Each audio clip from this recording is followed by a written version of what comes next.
Hey everybody, welcome. Hope you're doing well. Hope you're having a good day. Hope your week has gotten off to a good start. At the book of Acts, we're going through Acts, and I'm not going to hit every section, but I was reading this section, and it really struck me in a different way than it has before. In Acts chapter 2 and verses 5 through 13, it's the story of after the Holy Spirit has come upon the 120 in the upper room. We just hear a comment like this, starting in verse 5. Now they were dwelling in Jerusalem, Jews, devout men from every nation under heaven. And at this sound, the multitude came together, and they were bewildered, because each one was hearing them speak in his own language. And they were amazed and astonished, saying, Are not all these who are speaking Galileans? How is it that we hear them all speaking in our native language? And you jump to verse 13, and some were wondering, well, what is this? And others were saying, well, they're filled with wine.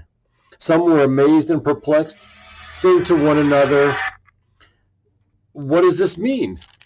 And, as I thought about that, the disciples, the 120, they are so excited. They are filled with God. And they're speaking other languages.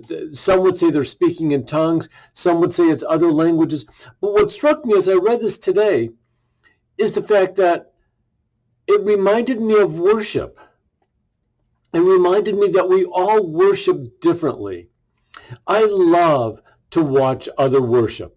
I listen to worship music basically all day long. And sometimes I'll listen to the same worship set 2, 3, 4 times, and I might listen to it every day for a week.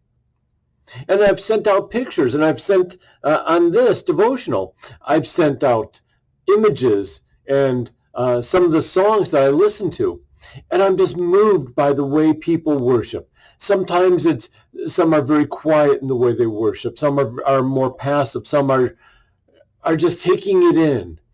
I've always wondered, well, why don't people sing during worship?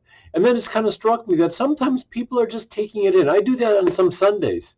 I'm listening to the words, and I'm not singing. I'm just taking in the music, and I'm taking in the words. We all have different styles.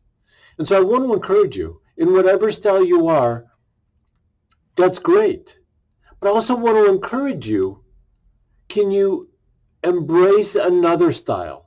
At whatever age you are, I don't care what age you are, but can you look at worship and say, I want to try something a little different. I want to be a little bit more open, or I want to be a little bit more quiet. I want to be a little bit more passive. I want to be a little bit more assertive. I want to be a little bit more vocal. I want to raise my hands, or I want to just do something to usher in the Spirit. Whatever way we do it, the key is to worship God. That's the whole goal in whatever way we do it. And so I just want to encourage you, after just reading what the disciples were doing, I want to encourage you, worship the Lord.